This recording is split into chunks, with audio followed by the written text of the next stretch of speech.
Students, welcome to my channel.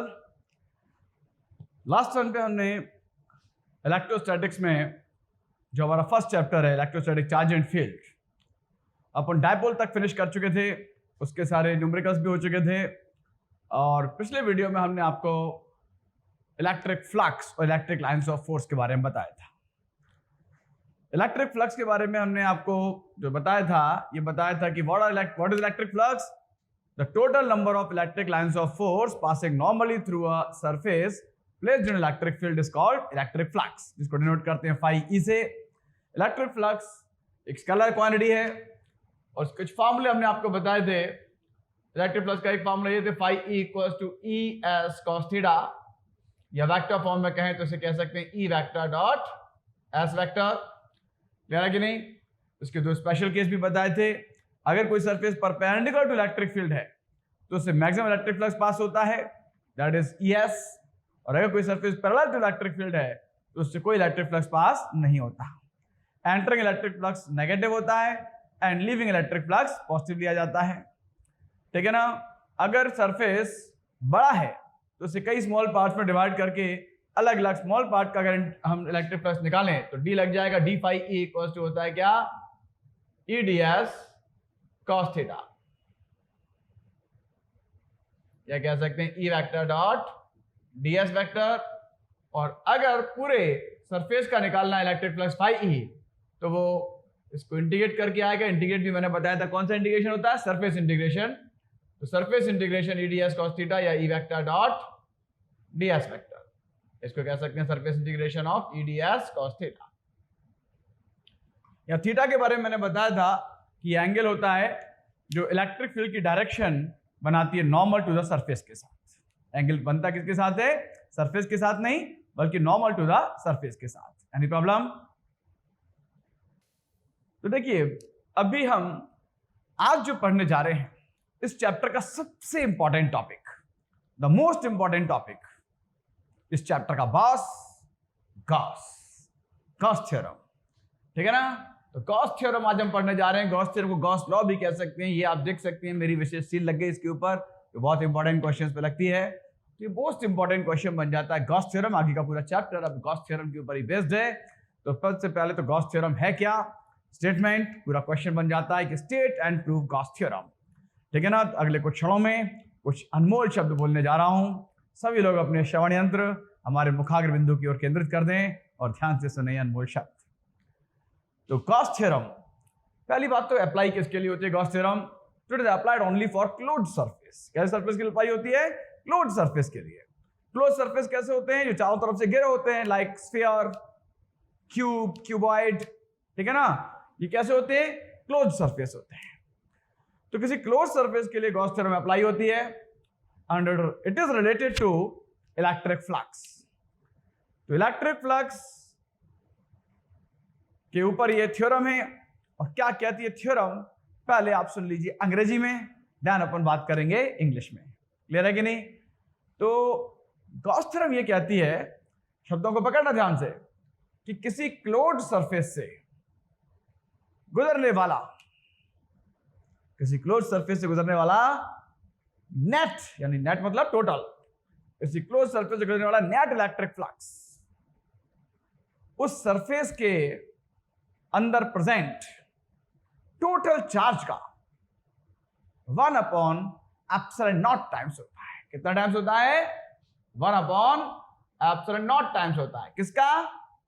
Total charge का, जो present है किसके अंदर? क्लोज सरफेस के अंदर। समझ में आ गया आया? तो क्या कहती है थ्योरम? समझ में आया अंग्रेजी में? किसी, पहली बात तो अप्लाई होती है किसी के लिए? किसी क्लोज्ड सरफेस के लिए। तो किसी क्लोज्ड सरफेस से गुजरने वाला नेट इलेक्ट्रिक फ्लक्स उस सरफेस के अंदर प्रेजेंट टोटल चार्ज का 1 अपॉन एप्सिलॉन नॉट टाइम्स होता है। कितना होता है? 1 upon epsilon naught times.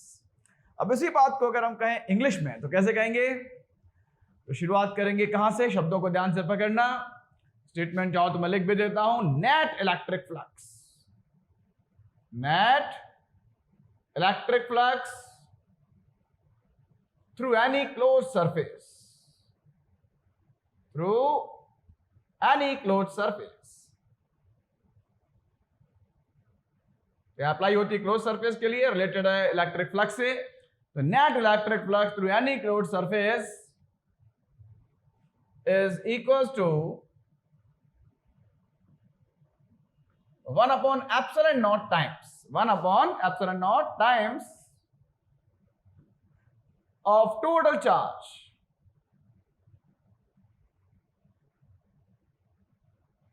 present inside it. Total charge present inside it. This is the statement of Gauss theorem. तो क्या स्टेटमेंट है, एक बार फिर सुन लीजिए ध्यान से कि net electric flux through any close surface is equal to 1 upon epsilon naught times of total charge present inside it. Clear है कि नहीं?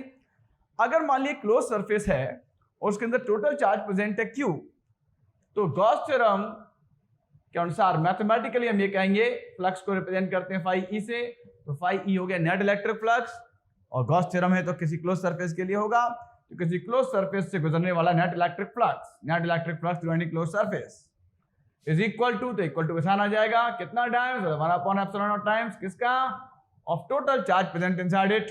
मान लिया टोटल चार्ज जो है किसी सरफेस के अंदर प्रेजेंट है Q, तो फाई ई इक्वल टू होगा 1 upon epsilon naught times of Q, that is हम कह सकते हैं Q अपॉन एप्सिलॉन नॉट।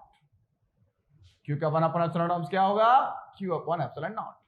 ये गॉस थ्योरम का मैथमेटिकल फॉर्म हो गया, phi E equals to Q upon epsilon naught. Clear है कि नहीं? Where Q is total charge present inside the close surface. याद रखना वेयर Q क्या है, यहां पर total charge present inside the close surface, and what is phi E? Phi E है net electric flux through any close surface.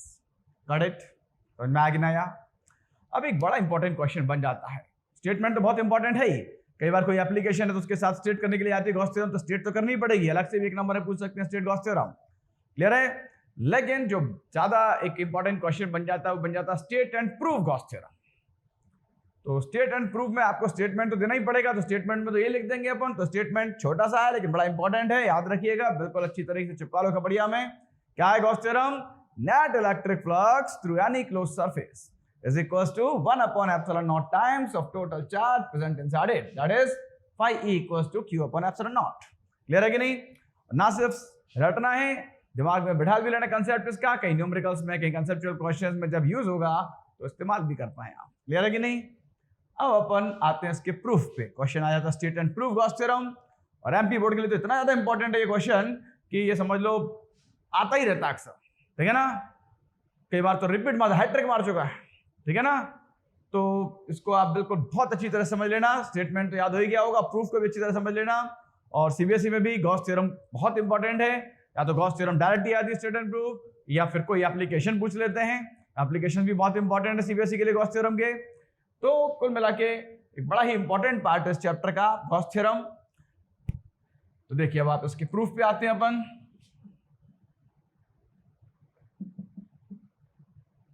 Proof के लिए अपन क्या करते हैं, एक स्फीयर एज्यूम कर रहे हैं, क्योंकि स्फीयर का सरफेस क्लोज्ड होता है, तो एक स्फीयर एज्यूम किया S, जिसका सेंटर है O और रेडियस है R। R रेडियस का एक स्फीयर अपन ने एज्यूम किया S, जिसका सेंटर है O, एंड ऐसा एज्यूम किया कि इसके सेंटर O पर एक चार्ज Q प्रेजेंट है, ठीक है ना? कोई सा नहीं Q मतलब पॉजिटिव चार्ज है, तो एक चार्ज Q प्रेजेंट है कहां, सेंटर पे, किसके, एक स्फीयर के S के, जिसका रेडियस है R। क्लियर है? अब ये हम जानते हैं, ये हम पहले पढ़ चुके हैं, कंसेप्ट आपको पहले बता चुके हैं कि कोई पॉइंट चार्ज Q के कारण उससे R डिस्टेंस पे इंटेंसिटी ऑफ इलेक्ट्रिक फील्ड जो होती है E, उसका फॉर्मूला होता है E equals to 1 upon 4 pi epsilon naught into Q upon R square. Clear है कि नहीं? तो यहां भी यूज होगा ये फॉर्मूला। यहां पे अगर इस फॉर्मूले को अपन लगाएं तो अपन पहले तो ऐसा मान लेते हैं कि ये जो स्फीयर S है, इसके सरफेस पे यहां एक पॉइंट है P, एंड सपोज इस पॉइंट P पर इस पॉइंट चार्ज Q के कारण हम फाइंड करने जा रहे हैं इंटेंसिटी ऑफ इलेक्ट्रिक फील्ड। तो intensity of electric field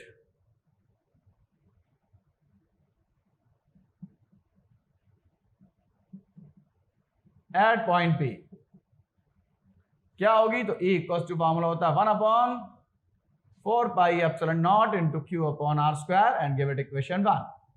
any problem? तो बेटा ये तो था intensity of electric field at point P due to this charge Q। अब हमको क्या करना है, इस पॉइंट P के अराउंड एक स्मॉल एरिया अज्यूम कर लेना है, ठीक है ना। एक स्मॉल एरिया अज्यूम कर रहे हैं हम ds अराउंड पॉइंट P, ठीक है ना। तो एरिया है ds, तो एरिया एक वेक्टर क्वांटिटी है, डायरेक्शन भी होगी, और आप जानते हैं एरिया की डायरेक्शन क्या होती है, नॉर्मल टू सरफेस, तो रेडियस सरफेस के नॉर्मल होता है सर्कमफ्रेंस के, तो इसी के नॉर्मली या रेडियली आउटवर्ड्स ये डायरेक्शन हो जाएगी किसकी, ds वेक्टर की। या ds वेक्टर क्या है, small area around the point P। Any doubt? अब ये अपन पहले लिख देंगे कि assume a small area ds vector around point P। अब अपन बात करते हैं इलेक्ट्रिक फ्लक्स की। तो निकालना तो अपने को नेट इलेक्ट्रिक फ्लक्स है, किससे, इस क्लोज सरफेस ऑफ स्फीयर से। लेकिन उसके लिए पहले अपन क्या करेंगे, बड़ा स्फीयर है S, तो उसको कई स्मॉल एरियाज में डिवाइड करेंगे, तो एक स्मॉल एरिया अपन ने अज्यूम किया ds, तो पहले इससे निकलने वाला इलेक्ट्रिक फ्लक्स निकालेंगे। तो इलेक्ट्रिक फ्लक्स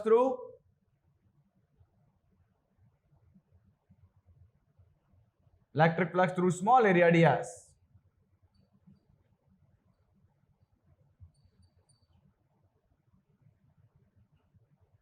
will be, वैसे इलेक्ट्रिक फ्लक्स को डिनोट करते हैं किससे, phi e से, और स्मॉल एरिया की बात करें तो स्मॉल के लिए d लग जाएगा, तो d phi e। तो d phi e equals to क्या होगा, तो इलेक्ट्रिक फ्लक्स का जो फॉर्मूला होता है आपको बताया था, d phi e का होता है क्या, e ds cos थीटा। तो अपन लिख लेंगे e ds and cos of theta कितना है। तो भाई इलेक्ट्रिक फील्ड की डायरेक्शन यहाँ पे और दिखा देते हैं, ये तो मैग्नीट्यूड था, डायरेक्शन बताते हैं इलेक्ट्रिक फील्ड की। इलेक्ट्रिक फील्ड की डायरेक्शन के लिए गुरुमंत्र क्या दिया था मैंने आपको, जिस पॉइंट पे भी इलेक्ट्रिक फील्ड की डायरेक्शन फाइंड करनी है वहां क्या अज्यूम करते हैं, एक यूनिट पॉजिटिव चार्ज। यहाँ पॉइंट P पे अज्यूम करेंगे एक unit positive charge, point Q is also a positive charge, positive positive को रिपेल करेगा तो डायरेक्शन ये हो जाएगी रेडियली आउटवर्ड्स, ठीक है ना। तो ये भी डायरेक्शन कैसे है, अलोंग OP, O से P की ओर अलोंग OP। अब ये डायरेक्शन E वेक्टर की, ये डायरेक्शन ds वेक्टर की, तो E वेक्टर और ds वेक्टर के बीच का एंगल क्या हो गया, 0 डिग्री। तो यहाँ जो फॉर्मूला होता है E ds cos थीटा, उसमें जो एंगल होता है थीटा, वो E वेक्टर और ds वेक्टर के डायरेक्शन के बीच का एंगल है, तो यहाँ पे वो एंगल क्या हो गया, 0 डिग्री, इसको कहेंगे E ds cos 0 degree, and cos 0 degree होता है 1, तो d phi e equals to only रह जाएगा E ds, बता देंगे since cos 0 degree equals to क्या होता है 1। Any doubt? ये इलेक्ट्रिक फील्ड आई हमारी, ये इलेक्ट्रिक फ्लक्स आया हमारा, क्या आया, electric flux through small area ds, और we may write it equation 1 से अपन E की वैल्यू पुट करके ऐसे लिख सकते हैं, d phi e equals to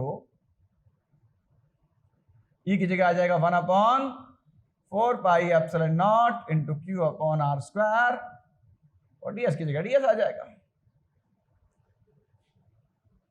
clear है कि नहीं? This is what, this is electric flux through small area ds vector. चाहिए क्या हमको, हमको चाहिए net electric flux through the close surface, ठीक है ना, क्लोज सरफेस मतलब स्फीयर। अब अपन नीचे निकालेंगे देयरफॉर नेट इलेक्ट्रिक फ्लक्स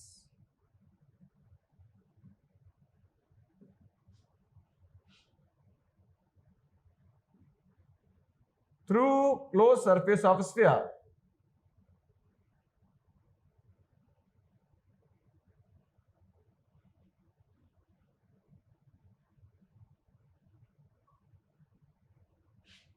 उसको डिनोट करेंगे phi e से, और वो आएगा इसको इंटीग्रेट करके, तो phi e इक्वल्स टू क्या हो जाएगा, इंटीग्रेशन ऑफ, यह आया था हमारा 1/4 pi epsilon naught into q upon r square ds। Is any doubt? और इंटीग्रल भी कौन सा होगा, सरफेस इंटीग्रल। आगे का मैं यहां सॉल्व कर रहा हूं, देखिए इसमें आप देख सकते हैं कि Q कांस्टेंट है, Q अपन r स्क्वायर भी पूरा कांस्टेंट है, 1/4 पाई एप्सिलॉन भी पूरा कांस्टेंट है, तो ये पूरा कांस्टेंट निकाल देंगे इंटीग्रल से बाहर, तो phi e equals to 1/4 pi epsilon naught भी बाहर आ जाएगा, कांस्टेंट है, Q अपॉन r स्क्वायर भी बाहर आ जाएगा इंटीग्रल के, एंड अंदर बचेगा surface integration ds। Any problem? इतना समझ में आया कि नहीं आया? और phi e equals to 1/4 pi epsilon naught into Q upon R square into, जैसे कि आप जानते हैं कि इंटीग्रल डीएक्स क्या होता है एक्स, तो इंटीग्रल डीएस क्या हो जाएगा एस इंटू एस आ जाएगा। Any problem? एस है क्या यहां पर, तो एस के बारे में बता देंगे। We are S equals to surface area of sphere. S है क्या, सरफेस एरिया ऑफ स्फीयर, जो कि हम जानते हैं क्या होता है 4 पाई आर स्क्वायर। ठीक है ना, क्या होता है surface area of sphere 4 pi R square. ले रहे हैं, फॉर्मूला याद भी रखना, आगे एप्लीकेशन में भी काम आएगा। वॉल्यूम ऑफ स्फीयर होता है 4/3 पाई आर क्यूब, जबकि सरफेस एरिया ऑफ स्फीयर क्या होता है 4 पाई आर स्क्वायर। अब यहां पे अपन अगर रखें एस की जगह तो देयरफॉर फाई ई, ठीक है ना, दिख रहा है इधर, फाई ई इक्वल्स टू क्या होगा, ये तो एज इट इज रहेगा 1/4 pi epsilon naught into Q upon R square. ध्यान देना इधर, क्लियर है। फाई ये तो एज इट इज लिखा अपन ने, इंटू एस की जगह रख देंगे एस की value, what is S, it is 4 pi R square. Clear है कि नहीं? अब ये 4 पाई से 4 पाई उड़ गई, क्लियर है कि नहीं, आर स्क्वायर से आर स्क्वायर भी कैंसिल, तो फाइनली बचा क्या, बचा हमारा फाई ई इक्वल्स टू, ऊपर रह गया केवल क्यू, बाकी सब कट गया, और नीचे बचा अकेला एप्सिलॉन नॉट। तो फाई ई इक्वल्स टू क्या आ गया हमारा, क्यू अपॉन एप्सिलॉन नॉट। यही तो होती है Gauss theorem, phi E equal to Q upon epsilon naught, hence proved. ठीक है ना, तो स्फेरिकली सिमेट्रिक सरफेस के लिए अपन ने इस तरह से गॉस थ्योरम प्रूव कर दी, और फिर उसको अपन जनरलाइज कर देते हैं कि भाई किसी भी सरफेस के लिए ये लागू होती है, किसी भी क्लोज सरफेस के लिए, कि phi E equals to Q upon epsilon naught. ठीक है ना, और स्टेटमेंट के रूप में अगर अपन कहें तो स्टेटमेंट भी बिल्कुल चिपक गया कि नीचे से दिमाग में, net electric flux through any closed surface is equals to 1 upon epsilon naught times of total charge present inside it. Clear है कि नहीं? देखिए अभी हम गॉस थ्योरम के कॉन्सेप्ट्स को अप्लाई करेंगे। जो अपन ने पढ़ लिया आप उसको अप्लाई करना है के टाइम में, मतलब आपने स्टेटमेंट तो याद कर लिया, बहुत अच्छे से याद हो गया, इलेक्ट्रिक फ्लक्स क्या होता है समझ में आ गया, गॉस थ्योरम क्या होती है समझ में आया। अब कुछ कॉन्सेप्ट्स हैं उनको अपन अप्लाई भी करेंगे इसमें। तो कुछ क्वेश्चन अपन कर रहे हैं, सीखिए शॉर्ट आंसर ऑब्जेक्टिव में आ सकता है क्वेश्चन कि electric field due to a unit positive charge placed in air is. तो यहां पर आपको इलेक्ट्रिक फ्लक्स निकालना है, तो यहां पर ये फॉर्मूला तो लग नहीं सकता, सरफेस का एरिया नहीं दिया है आपको, एंगल दिया है, तो यहां पर आप सीधे सीधे गॉस थ्योरम का यूज करके निकाल सकते हैं। Q इक्वल टू आपको दिया हुआ है कि unit positive charge, unit positive charge मतलब +1 कूलम चार्ज, Q दे दिया आपको, और इलेक्ट्रिक फ्लक्स आपसे पूछ रहे हैं फाई ई, और चार्ज रखा कहां है एयर में। तो अपन जानते हैं electric flux phi E equal to Gauss theorem से क्या होता है Q upon epsilon naught, Q की जगह 1 रख देंगे, 1 अपॉन एप्सिलॉन नॉट, ये आंसर हो जाएगा हमारा। ऑप्शंस में कई बार 1 अपॉन एप्सिलॉन नॉट की जगह एप्सिलॉन नॉट इनवर्स दे देते हैं, तो ये या ये आपका आंसर हो जाएगा। क्लियर है कि नहीं? करेक्ट ऑप्शन क्या हो गया, तो 1 अपॉन एप्सिलॉन नॉट या फिर एप्सिलॉन नॉट इनवर्स। क्लियर है?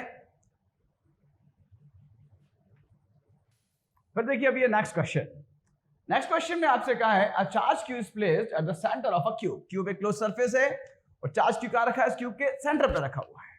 A charge Q is placed at the centre of a cube, what is the total flux through the cube and flux through its each face. दो चीजें पूछ रही है, ए part में आपसे पूछा है पूरे क्यूब से कितना फ्लक्स निकलेगा, और बी पार्ट में आपसे पूछा है कि उसके ईच फेस से कितना फ्लक्स पास होगा। अगेन गॉस थ्योरम ही यूज होगा कि भाई क्यूब के सेंटर में चार्ज रखा हुआ है, ठीक है ना, तो total charge present inside the cube जो है वो क्या हो गया, क्यू हो गया। आपसे क्या पूछा है, what is the total flux to the cube, तो क्यूब एक क्लोज सरफेस है, और क्लोज सरफेस के अंदर नेट चार्ज जो प्रेजेंट है टोटल वो कितना है क्यू, तो उससे गुजरने वाला नेट फ्लक्स क्या होगा, तो by Gauss theorem A part सीधे सीधे सॉल्व हो रहा है, बाय गॉस थ्योरम आ रहा है सीधे सीधे phi E equals to Q upon epsilon naught, this is the answer. ठीक है ना, टोटल चार्ज अंदर जो प्रेजेंट है वो कितना है क्यू है, और फ्लक्स क्यूब से पूछा टोटल, तो ये होगा। ठीक है, total flux to the cube कितना होगा, टोटल चार्ज का 1 upon epsilon naught by Gauss theorem. Now we come to the B part. B part में आपसे पूछा है flux through its each face, उसके ईच फेस से कितना फ्लक्स पास होगा, तो टोटल फ्लक्स कितना है क्यू अपॉन एप्सिलॉन नॉट, और ये नॉलेज हमको है कि क्यूब के अंदर टोटल फेस कितने होते हैं 6, तो 6 फेसेस हैं, और ईच फेस से इक्वली पास होगा, सारे फेस जो है इक्वल होते हैं, चार्ज सेंटर पे रखा है तो इक्वली फ्लक्स डिवाइड हो जाएगा कितने पार्ट्स में, 6 पार्ट्स में। सेकेंड पार्ट का जो आंसर होगा वो होगा phi E equals to Q upon 6 epsilon naught. Total flux इतना था, ये तो टोटल क्यूब से गुजर रहा था। अब क्यूब में कितने फेस होते हैं, 6, सब बराबर के, क्यूब पे सेंटर पे रखा है चार्ज, इक्वली डिवाइड हो जाएगा 6 पार्ट्स में, तो total flux through each face जो है वो कितना होगा, Q upon 6 epsilon naught. Clear है कि नहीं? इसी में एक चीज और पूछ लेते, मान लो पूछा तो नहीं क्वेश्चन में, यहां पूछ लेता हूं मैं, चलो see flux through its opposite faces.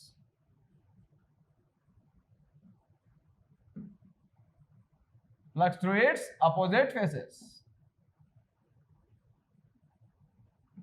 तो अपोजिट फेसेस कितने होते हैं क्यूब के अंदर पेयर, तो क्यूब के अंदर अपोजिट फेसेस की 6 पेयर हो जाएंगी, एक ये आमने सामने, एक ऐसे आमने सामने, एक ऊपर नीचे, तो कुल मिला के कितनी पेयर बन गई, अपोजिट फेसेस की 3 पेयर्स बन गई।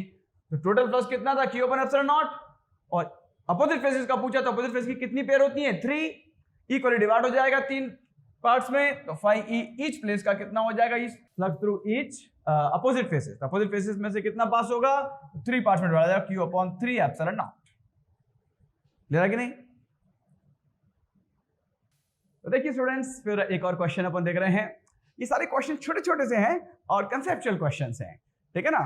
तो जैसे ये क्वेश्चन है, 8 dipoles of charges of magnitude E are placed inside a cube, मतलब एक क्यूब है, क्यूब के अंदर डाइपोल्स रखे हैं, एक दो नहीं 8 डाइपोल्स रखे हैं, और उनके चार्जेस के मैग्नीट्यूड आपको दिए हैं क्या, E, ठीक है। तो डाइपोल के जो चार्जेस होते हैं ना, एक चार्ज प्लस Q, एक चार्ज माइनस Q, तो वहां पे Q की बजाय E है, तो मतलब इस डाइपोल में एक प्लस E है और एक माइनस E है। आपको कहा यह गया कि total charge, total electric flux coming out of the cube will be, cube से टोटल इलेक्ट्रिक फ्लक्स कितना बाहर आएगा वो आपसे पूछ रहे हैं। तो भाई सीधी सीधी बात है, गॉस थ्योरम लगाएंगे अपन। बाय गॉस थ्योरम अपन जानते हैं टोटल इलेक्ट्रिक फ्लक्स जो बाहर आता है किसी भी क्लोज सरफेस से, तो क्यूब यहाँ क्लोज सरफेस है, वो 1 अपॉन एप्सिलॉन नॉट टाइम्स होता है किसका, total charge present inside it का। अब टोटल चार्ज उसके अंदर कितने प्रेजेंट हैं, तो 8 डाइपोल्स हैं, इस डाइपोल में चार्जेस का मैग्नीट्यूड E है, मतलब एक प्लस E है और एक माइनस E है, तो 8 डाइपोल्स हैं, तो 8 तो प्लस E हो जाएगा और 8 माइनस E भी हो जाएगा। टोटल चार्ज मतलब उनका सम करेंगे, चार्ज स्केलर क्वांटिटी अलजेब्रिक सम होगा, यानी प्लस 8E और उसमें जोड़ेंगे माइनस 8E, तो ये तो क्या हो जाएगा, 0 हो जाएगा, और 0 पर एनीथिंग क्या होता है, 0, तो राइट आंसर विल बी 0। तो ये कंसेप्ट भी समझ लीजिए, 8 क्या 100 भी डाइपोल्स होते, नॉट मतलब इस पर डिपेंड नहीं कर रहा है कितने नंबर ऑफ डाइपोल्स हैं, डाइपोल 1 हो, 50 हो, 100 हो, 8 हो, सभी डाइपोल्स के अंदर क्या होता है कि जितना पॉजिटिव चार्ज उतना नेगेटिव। मान लो एक डाइपोल होता तो टोटल चार्ज क्या होता, प्लस E माइनस E, वो भी क्या होता 0। 100 डाइपोल्स होते तो प्लस 100E माइनस 100E, तो भी रिजल्ट क्या आता 0। तो टोटल चार्ज हमेशा ही क्या आएगा 0, और उसका 1 अपॉन एप्सिलॉन नॉट टाइम्स भी करेंगे तो क्या आएगा 0। तो ये क्वेश्चन सॉल्व हो गया, बताएं कहीं कोई दिक्कत।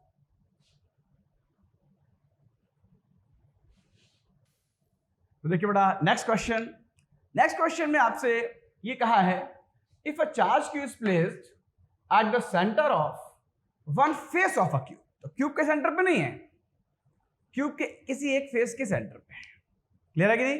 चार्ज Q कहां रखा है, एक क्यूब के किसी एक फेस के सेंटर पे। पूछा यहां पर भी आपसे, ये total electric flux through the cube will be, cube से टोटल इलेक्ट्रिक फ्लक्स कितना पास होगा। क्वेश्चंस बेस्ड ऑन कांसेप्ट है, और ऐसे क्वेश्चन ऑब्जेक्टिव में आते हैं। एमपी बोर्ड में तो काफी समय से ऑब्जेक्टिव्स आ ही रहे हैं, और अब सीबीएसई ने भी ऑब्जेक्टिव्स देने शुरू कर दिए हैं पेपर में, तो ऑब्जेक्टिव्स में ऐसे ही क्वेश्चंस आते हैं, ठीक है ना। तो आपकी कंसेप्ट अगर क्लियर हैं तो आप उन क्वेश्चंस को कर पाएंगे। कुछ क्वेश्चन थोड़े डायरेक्ट होते हैं आंसर, और कुछ में थोड़ा सा दिमाग लगाना पड़ता है। जैसे अभी कुछ क्वेश्चन की में डायरेक्ट निकल सकता था आंसर, इसमें थोड़ा तो सोचना पड़ेगा आउट ऑफ बॉक्स आपको, कि if a charge Q is placed at the centre of one face of the cube, मतलब क्यूब के सेंटर पे नहीं है, क्यूब के किसी एक फेस के सेंटर पे है, तो फिर उस क्यूब से टोटल चार्ज कितना पास होगा। देखिए अब मेरी बात को ध्यान से सुनिएगा। जैसे क्यूब है और क्यूब के जो ऊपर वाला फेस है, 6 फेस होते हैं ना, उस ऊपर वाला फेस है मान लिया, उसके सेंटर पे एक चार्ज Q रखा हुआ है। तो क्यूब के सेंटर पे नहीं है, क्यूब का जो ऊपर वाला फेस है, टॉप फेस, किसी भी एक फेस पे मान सकते हो, टॉप फेस पे मान सकते हो, बॉटम फेस पे मान सकते हो, साइड फेस पे मान सकते हो, किसी पे भी। तो मैंने कहा मान लिया टॉप फेस पे मान लिया कि क्यूब के टॉप फेस पे एक चार्ज Q रखा हुआ है सेंटर पे। ठीक है ना। तो वो चार्ज क्यूब के अंदर नहीं है, वेल इनसाइड नहीं है, ठीक है ना। तो फिर एकदम से गॉस थ्योरम अपन नहीं लगा सकते। तो इसके लिए हमें करना क्या होगा कि उस क्यूब के उस फेस से एडजॉइनिंग एक और क्यूब एज्यूम कर लेंगे। एक क्यूब इसी क्यूब के ठीक ऊपर, बिल्कुल सेम डायमेंशंस का एक और क्यूब इस फेस के ठीक लगा हुआ ऊपर। तो अब दोनों क्यूबों से मिलकर एक क्यूब बन गया। एक क्यूब जो बना वो दो क्यूब से मिलकर जो बड़ा क्यूब बन गया। ये चार्ज जो नीचे वाले क्यूब के एक फेस के सेंटर पर था, उस वाले फेस के, अब वो कहां आ गया, बड़े क्यूब के सेंटर पे आ गया। आ गया कि नहीं आ गया, देखिए आप समझ रहे हैं ना, भावनाओं को समझिए आप। एक क्यूब था, उसके टॉप फेस के सेंटर पे पहले अपन ने एक चार्ज रखा हुआ मान लिया, ठीक है ना। कोई क्वेश्चन में कहा चार्ज कहां, क्यू कहां रखा है, फेस के किसी क्यूब के किसी एक फेस के सेंटर पे, कोई सी भी एक फेस के सेंटर मान सकते हैं। मान लिया किस पे, मान लिया टॉप फेस के सेंटर पे। और अब जिस फेस के सेंटर पे मानते हैं उसी से एडजॉइनिंग एक और क्यूब आप रख दीजिए। तो दूसरा क्यूब उसके ऊपर रख गया, अब दो क्यूब बन गए, और दो क्यूबों को मिला के क्या बन गया, एक क्यूब। तो ये चार्ज क्यूब जो था वो अब दोनों क्यूबों से मिलकर जो बड़ा क्यूब बना उसके सेंटर पे आ गया कि नहीं आ गया। अब बड़े क्यूब के लिए पहले आप कैलकुलेट करिए, तो बड़े क्यूब के सेंटर पे एक चार्ज क्यू रखा हुआ है, तो बड़े क्यूब से गुजरने वाला नेट इलेक्ट्रिक फ्लक्स कितना होगा, तो by Gauss theorem Q upon epsilon naught times. अब ये बड़ा क्यूब दो क्यूब में डिवाइडेड है, दोनों डायमेंशन में सेम है, तो ये फ्लक्स जो है इक्वल पार्ट्स में डिवाइड होगा दो। तो अगर Q upon epsilon naught total था तो उसके दो इक्वल पार्ट क्या हो जाएंगे, Q अपॉन 2 एप्सिलॉन नॉट। तो सही आंसर हमारा क्या होगा, Q upon 2 epsilon not. Is that clear. ऐसे क्वेश्चन में यही कर लिया करो कि अगर किसी एक फेस के सेंटर पर रखा है चार्ज, तो उसी से एडजॉइनिंग एक दूसरा क्यूब एज्यूम कर लिया जाए, और फिर दोनों क्यूब से बने बड़े क्यूब से इलेक्ट्रिक फ्लक्स फाइंड किया जाए।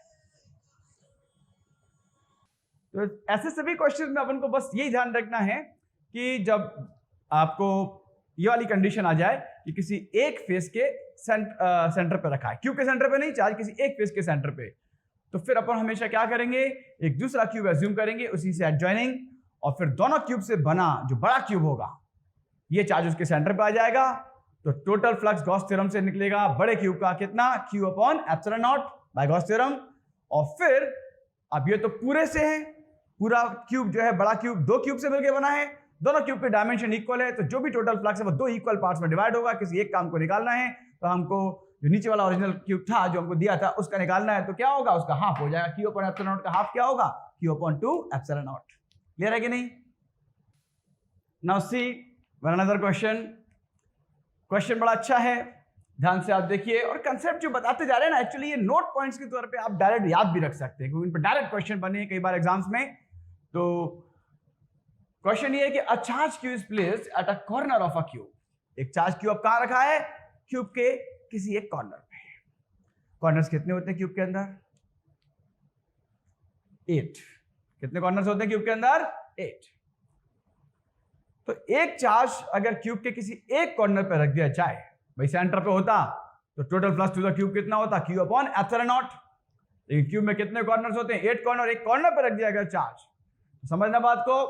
तो ऐसे में अगर आपसे पूछा जाए कि what is the total flux to the cube, first part में पूछा total flux to the cube and second part में पूछा फ्लक्स थ्रू इट्स स्पेस। तो पहले पार्ट की अगर बात करें तो गॉस थ्योरम से, क्योंकि चार्ज एक कॉर्नर पे रखा है और 8 कॉर्नर्स होते हैं क्यूब के अंदर, तो फ्लक्स थ्रू द क्यूब अगर पूरा पूछा जाए तो वो होगा Q upon 8 epsilon naught. Clear है कि नहीं। जब चार्ज क्यूब के किसी एक कॉर्नर पे रखा हो, ये डायरेक्ट याद रख लेना कंसेप्ट कि अगर चार्ज क्यूब के एक कॉर्नर पे रखा है और टोटल फ्लक्स पूरे क्यूब का पूछा जा रहा है आपसे, तो एक क्यूब में कितने कॉर्नर्स होते हैं, 8 कॉर्नर, 8 इक्वल पार्ट में डिवाइड होगा, तो total flux through the cube जो है वो क्या होगा, Q upon 8 epsilon naught. Clear है कि नहीं। अब आते हैं इसके बी पार्ट पे। बी पार्ट में आपसे क्या पूछा है, flux through its each face. जब चार्ज क्यूब सेंटर पर रखा था क्यूब के, तब भी अपन ने निकाला था फ्लक्स थ्रू ईच फेस, तो टोटल फ्लक्स आया था Q अपॉन एप्सिलॉन नॉट, और थ्रू ईच फेस निकाला था 6 इक्वल पार्ट्स में डिवाइड हो गया था, तो आपको याद होगा आंसर आया था Q अपॉन 6 एप्सिलॉन नॉट। लेकिन यहां जब चार्ज रखा है किसी एक कॉर्नर पे, तो टोटल फ्लक्स ही इतना है, कितना, Q अपॉन 8 एप्सिलॉन नॉट। तो अब जो भी डिवाइड होगा वो इसमें डिवाइड होगा। समझ में आ गया, ये तो टोटल है, क्यूब से टोटल फ्लक्स इतना है और हमें निकालना है flux through its each face. तो बहुत से बच्चे यहां पर ये दिमाग लगाएंगे कि भाई ईच फेस से निकालना है ना फ्लक्स, तो फेस कितने होते हैं, 6। अब 6 फेस हैं, तो ये टोटल फ्लक्स था, ये इसका 1/6 टाइम्स हो जाएगा। इसका 1/6 टाइम्स किया तो 6 8 या 48, एक आंसर ये भी दिया होगा Q/48 एप्सिलॉन नॉट, ठीक है ना। लेकिन ध्यान रखना, बेशक मैं मानता हूं कि क्यूब के अंदर 6 फेस होते हैं, लेकिन चार्ज रखा कहां है? क्यूब के कॉर्नर पे, और एक कॉर्नर से जब चार्ज रखा और फिर total flux through each face पूछा है, तो हमें दिमाग ये लगाना होगा कि एक कॉर्नर से कितने फेस गुजरते हैं। तो एक कॉर्नर से आप कोई सा भी एक कॉर्नर पकड़ लीजिए, कमरा क्यूब है अपना, चारों तरफ से आप देख लीजिए, तो किसी भी एक कॉर्नर को पकड़े तो एक कॉर्नर से जो है आपके 3 फेस गुजरते हैं। हमेशा एक कॉर्नर से कितने फेस पास होंगे? 3 फेस। क्लियर है?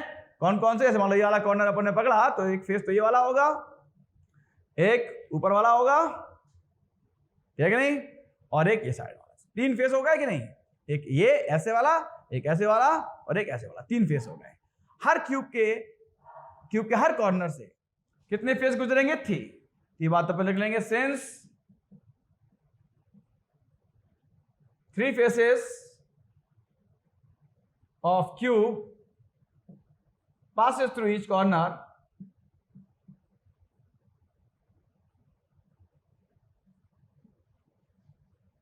जो फ्लक्स डिवाइड होगा अब 6 पार्ट्स में नहीं, 3 इक्वल पार्ट्स में डिवाइड होगा।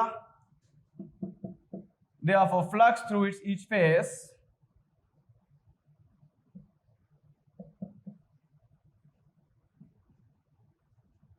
equals to 1/3 times of Q/8 epsilon naught.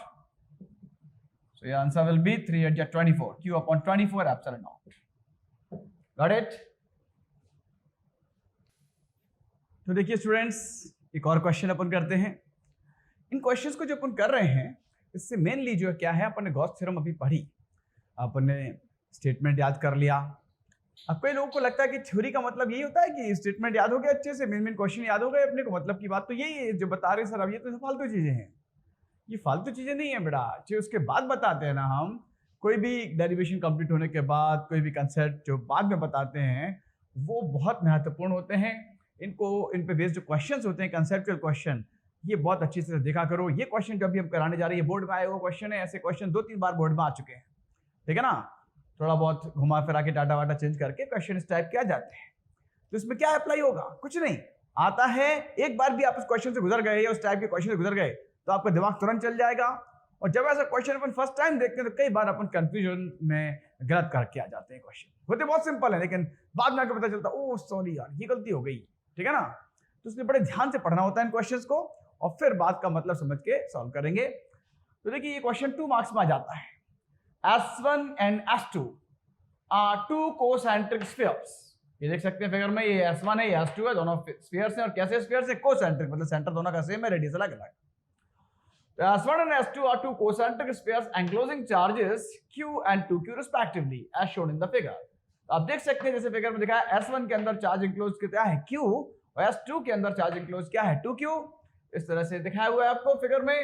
और अब आपसे जो पूछा जा रहा है, फर्स्ट पार्ट में पूछ रहे हैं what is the ratio of the electric flux through S1 and S2। यानी S1 और S2 से इलेक्ट्रिक फ्लक्स निकाल के उनका रेशियो लेंगे, वो रेशियो कितना होगा। तो देखने तो बड़ा इजी लग रहा है, और बड़ा लग रहा है इजी, बहुत आराम से हो जाएगा, इसमें क्या दिक्कत है ना।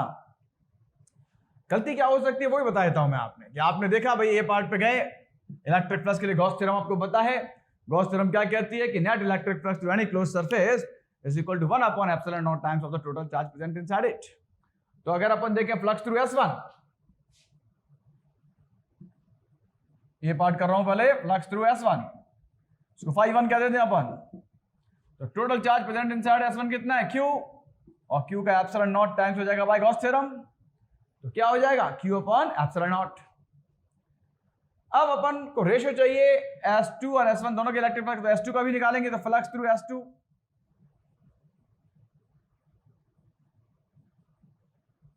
पहले गलत चीज बताऊंगा, गलत चीज क्या करेंगे पहले, सबसे पहले, है ना। फिर बाद में उसको मैं बताऊंगा कि क्यों नहीं करना है, वो करना क्या है। लेकिन जो गलत दिमाग जाएगा पहले एक स्टूडेंट का, वो क्या जाएगा? देखिए कि S1 के अंदर चार्ज Q था तो Q/ε0, S2 स्फीयर के अंदर चार्ज इंक्लोज 2Q है, तो φ2 क्या हो जाएगा? 2Q/ε0। है कि नहीं भाई? गॉस थ्योरम से अपन जानते हैं टोटल चार्ज जितना ही प्रेजेंट उसका 1/ε0 टाइम्स। अपन ने देखा S2 के अंदर टोटल चार्ज कितना? 2Q/ε0 times. अब कोई कहे साहब गलत है तो लड़ जाएगा बंदा, ऐसे कैसे गलत है, 2q तो है। लेकिन अब आपको बता रहे गलती है क्या। आपने S2 के अंदर ये तो देखा कि चार्ज 2q है, पर S1 भी तो S2 के अंदर है और उसका चार्ज क्या ऐड नहीं होगा, वो भी तो S2 के अंदर ही आ जाएगा। तो S2 के अंदर टोटल चार्ज होगा वो 2q के अलावा प्लस q ये भी होगा। तो एक्चुअली जो सही आंसर होगा वो क्या होगा, 3q upon epsilon not, because S2 की जब बात करेंगे तो उसका चार्ज 2q तो है ही, प्लस उसके अंदर S1 भी मौजूद है, तो S1 का चार्ज q भी उसमें ऐड हो जाएगा, टोटल चार्ज हो जाएगा 3q। तो 3q upon epsilon not is correct. समझ में आया क्यों? तो ऐसी गलती अब किसी और क्वेश्चन में आए तो करेंगे तो नहीं। अब आप देखिए इनका रेशियो चाहिए हमको, तो रेशियो मतलब phi1 अपॉन phi2, यानी कि q upon epsilon not upon 3q upon epsilon not. तो बेटा एप्सिलॉन नॉट से एप्सिलॉन नॉट कट जाएगा, q से q कट जाएगा, 1:3 बचेगा। तो रेशियो के रूप में लिखें तो 1/3 है, रेशियो के रूप में लिखें तो phi1 ratio phi2 equal to 1:3। गलती क्या हो सकती थी कि आपने देखा भाई इसमें q इसमें 2q, तो इसका q अपॉन एप्सिलॉन नॉट इसका 2q upon epsilon not, ratio करते तो 1/2 आया था, 1:2 हो जाती गड़बड़। तो बात समझ में आई। देन बी पार्ट पे आते हैं। बी पार्ट में आपसे ये पूछा है कि how will the electric flux through S1 change if a medium of डायरेक्ट्रिक constant 6 is introduced in the space inside S1 in place of air. यानी जो S1 है इसके अंदर अभी तो क्या है, एयर है। एयर के बजाय अगर हम इसके अंदर कोई डाइलेक्ट्रिक मीडियम भर देते जिसका डायरेक्ट्रिक कांस्टेंट होता 6, तो फिर उससे जो इलेक्ट्रिक फ्लक्स गुजर रहा है उस पर क्या फर्क पड़ता है। तो as you know electric flux phi E equal to क्या होता है, E vector dot S vector, मतलब E पे डिपेंड करता है इंटेंसिटी पे, और इंटेंसिटी ऑफ इलेक्ट्रिक फील्ड जैसा कि आप जानते हैं डाइलेक्ट्रिक मीडियम की प्रेजेंस में क्या हो जाती है, 1/k times. So obviously electric flux भी क्या हो जाएगा, 1/k टाइम्स हो जाएगा। तो अगर आप स्फीयर S1 के अंदर डायरेक्ट्रिक कांस्टेंट 6 का मीडियम रख देते हैं तो जो फ्लक्स है वो कितना टाइम्स हो जाएगा, 1/6 times. Flux will become 1/6 times, that is phi1 का phi1 डैश कर दें तो ये क्या हो जाएगा, q अपॉन एप्सिलॉन नॉट तो था ही, इसका 6 टाइम्स होगा ना, q upon 6 epsilon naught, that's answer. Clear है कि नहीं?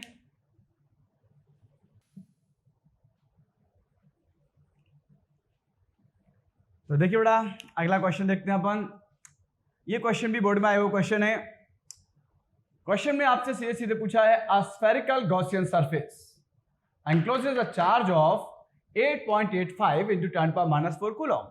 ठीक है ना, एक स्फेरिकल गॉसियन सरफेस है, साफ साफ उन्होंने बोल दिया, जिसके अंदर टोटल चार्ज जो एनक्लोज्ड है वो कितना है, 8.85 into 10⁻⁴ कूलम। यानी इसको अपन क्या कह सकते हैं, दो पार्ट है क्वेश्चन के, तो अपन क्या कह सकते हैं, टोटल चार्ज इनक्लोज क्यू होता है, क्यू इक्वल्स टू आपको दिया 8.85 into 10⁻⁴ कूलम, ये टोटल चार्ज है गॉसियन सरफेस के अंदर। ए पार्ट में आपसे पूछा है calculate electric flux through the sphere, phi E आपसे पूछा है। सीधे भाई क्लोज सरफेस है, गॉसियन सरफेस कह दिया उन्होंने, तो मतलब गॉस थ्योरम सीधे सीधे लगा सकते हैं बाय गॉस थ्योरम।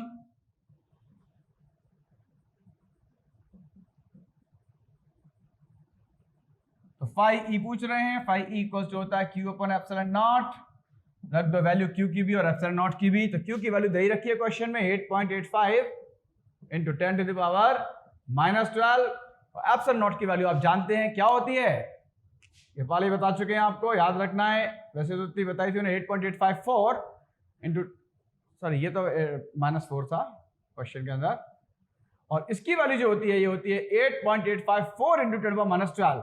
लेकिन कैलकुलेशन को इजी बनाने के लिए 8.85 तक गया तो हमने भी 8.85 तक किया, 4 नहीं लिखा, 8.85 इंटू 10⁻12 ये रख दी वैल्यू। तो ये तो कैंसिल हो जाएंगे हमारे, 10⁻12 ऊपर जाके क्या हो जाएगी, +12, 12 - 4 कितना हो जाएगा,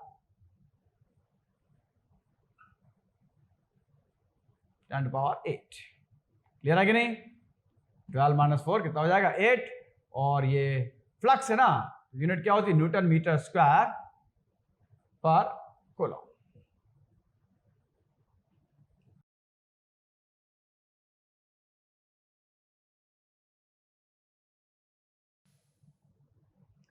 देन बी पार्ट पे आते हैं।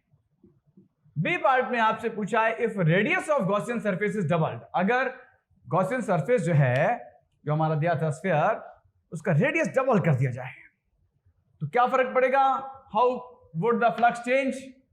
तो भाई जब हम गॉस थ्योरम से निकाल रहे हैं तो गॉस थ्योरम में फ्लक्स का फॉर्मूला फाई इक्वल टू क्या है? Q upon epsilon not. कहीं पे रेडियस आ रहा है क्या? नहीं। ये किस पे डिपेंड करता है? केवल total charge present inside the surface के। वो तो सेम है ना, वो तो चेंज हो नहीं रहा। रेडियस आप डबल कर दो, ट्रिपल कर दो, हाफ कर दो, कोनो फर्क नहीं पड़ेगा। So no change will be there. Clear है कि नहीं? क्यों? बिकॉज रेडियस पे डिपेंड नहीं करता, टोटल इंक्लोज चार्ज जब सेम होता है तो। Got it?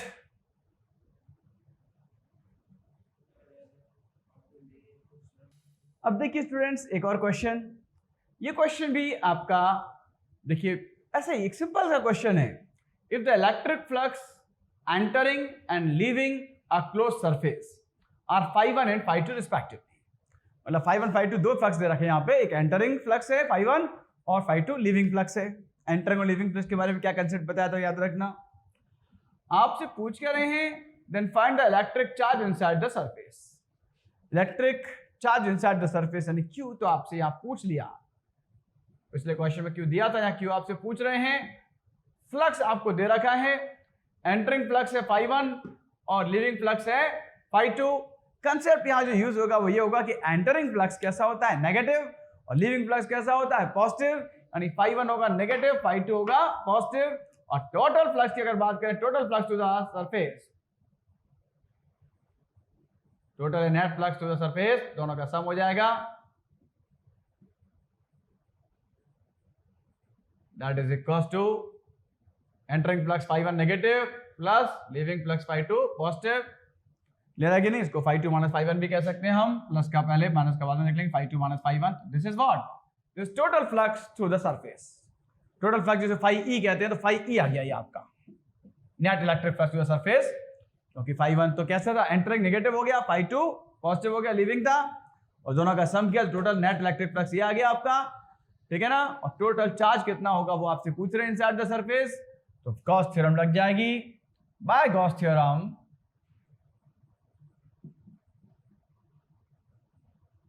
टोटल चार्ज का 1 अपॉन एप्सिलॉन नॉट होता है फ्लक्स, तो flux φe equal to q upon epsilon not.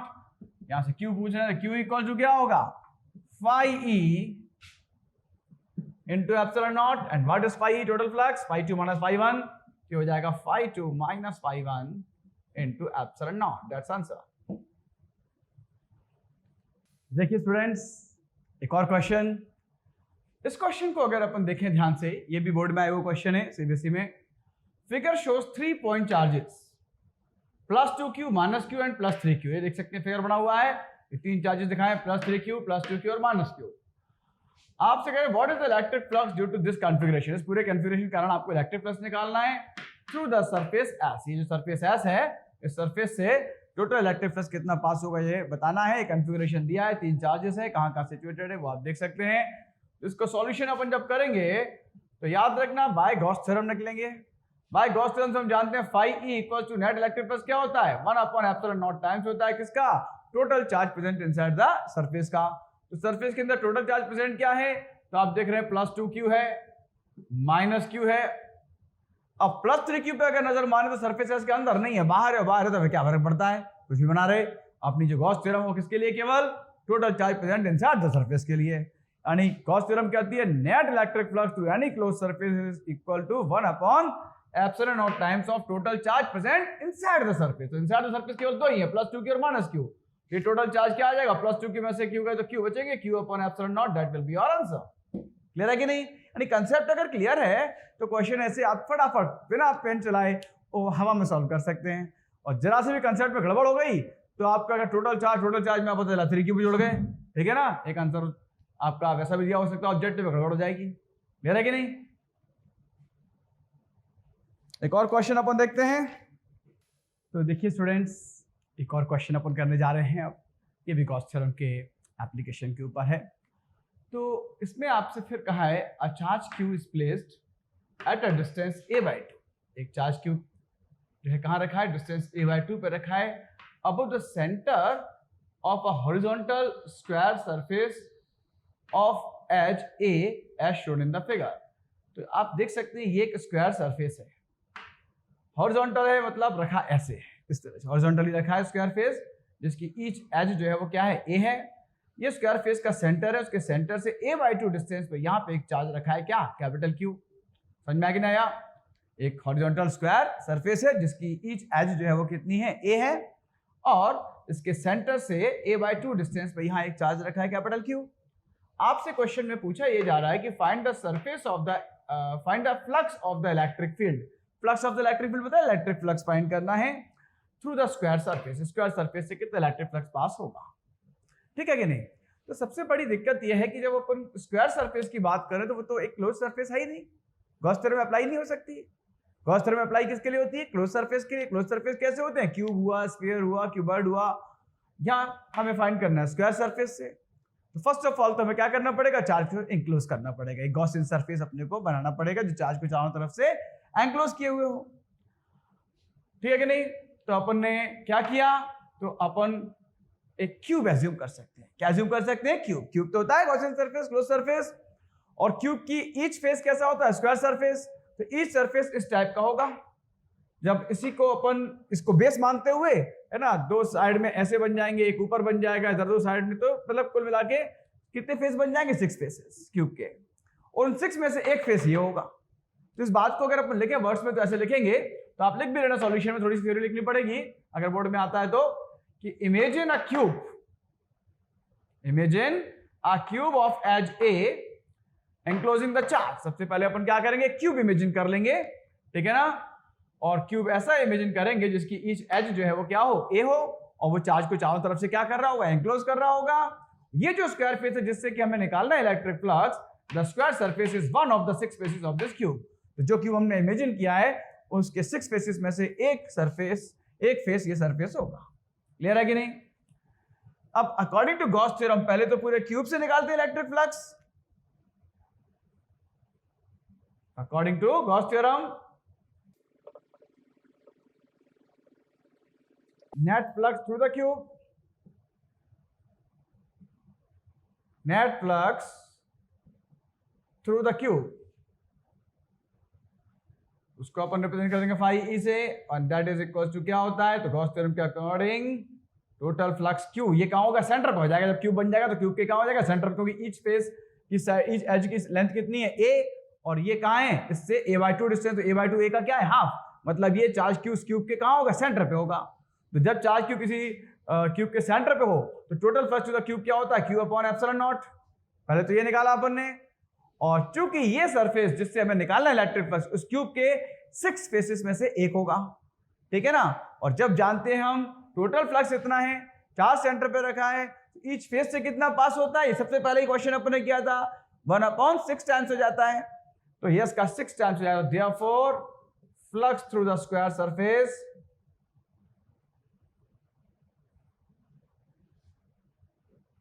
क्योंकि square surface one of the face है क्यूब का, ईच फेस से निकलने वाला फ्लक्स क्या होता है, टोटल फ्लक्स का 1/6 टाइम्स। तो flux to the square surface will be क्या होगा, तो Q/6 epsilon naught. That's your answer. Clear है कि नहीं? तो बच्चों गॉस थ्योरम तो हमने पढ़ ली, गॉस थ्योरम का स्टेटमेंट भी पढ़ लिया, प्रूफ भी पढ़ लिया, कल इलेक्ट्रिक फ्लक्स पढ़ लिया था। इलेक्ट्रिक फ्लक्स और गॉस थ्योरम से रिलेटेड आज अपन ने कुछ क्वेश्चंस किए। इन क्वेश्चंस को जो हमने कराया है, छोटे छोटे हैं ये क्वेश्चन जो आपके ऑब्जेक्टिव्स में आ सकते हैं, ठीक है ना, या शॉर्ट आंसर क्वेश्चंस में आए हुए हैं। ये सब वही क्वेश्चन है जो आए हुए हैं ऑलरेडी, ठीक है ना। तो इन क्वेश्चंस को अपन ने अप्लाई कर लिया जिससे कि अपना जो कंसेप्ट है गॉस थ्योरम का वो और क्लियर हो गया। अब गॉस थ्योरम के ऊपर बेस्ड और इलेक्ट्रिक फ्लक्स के ऊपर बेस्ड कुछ और अच्छे क्वेश्चंस, ठीक है ना, वो अपन अगले टर्न पे करेंगे, और गॉस थ्योरम के एप्लीकेशंस भी हम करेंगे।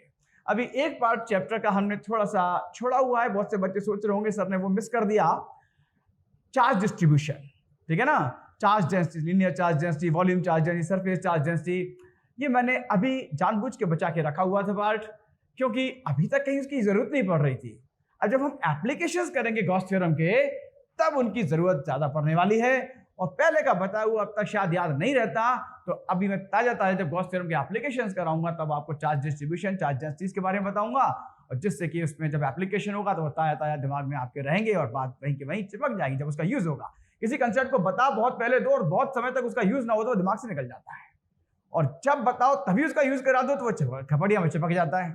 ऐसा मेरा मानना है, अपना एक्सपीरियंस भी है। तो इसलिए ये चीज भी हम अगले वीडियो में देखेंगे। और अभी चैप्टर बिल्कुल समाप्ति की ओर अग्रसर हो रहा है, ठीक है ना। तो बढ़िया, जितना भी चैप्टर अब तक पढ़ा है वो बढ़िया रिवाइज कर डालिए आप लोग। इलेक्ट्रिक फ्लक्स और गॉस थ्योरम पूरा ढंग से पढ़ लीजिए, ताकि अगले टर्न पे आप जो अपन एप्लीकेशंस करेंगे उनमें ये सारे कंसेप्ट यूज हो तो आपको किसी तरह की कोई दिक्कत ना हो। क्लियर है कि नहीं? वीडियोस देखते रहिए, इसी तरह साथ साथ नोट्स बनाते रहिए और तैयारी करते रहिए। और आपको जहां तक मैं समझ रहा हूं बहुत हेल्पफुल साबित हो रहे होंगे मेरे वीडियोस। आपको एनसीईआरटी के क्वेश्चन सारे इंपॉर्टेंट कराए दे रहा हूं मैं, बोर्ड में आए हुए क्वेश्चन आपको करा दे रहा हूं, कंपटीशन में किस तरह के क्वेश्चंस आए हैं या आते रहे हैं जो जो मुझे लगता है कि आ सकते हैं उनको भी मैं कराता हूं। और वो भी तरीका ये होता है कि एकदम से सीधे हार्ड क्वेश्चन नहीं, इजी टू हार्ड कर में हौले हौले, तो आपको टफ भी नहीं लगते, मजा आता है, पकड़ बनती है। और साथ साथ अगर इस तरह से आप करते रहे मेरे, तो ये तय है कि बहुत अच्छी हो जाएगी आपकी फिजिक्स।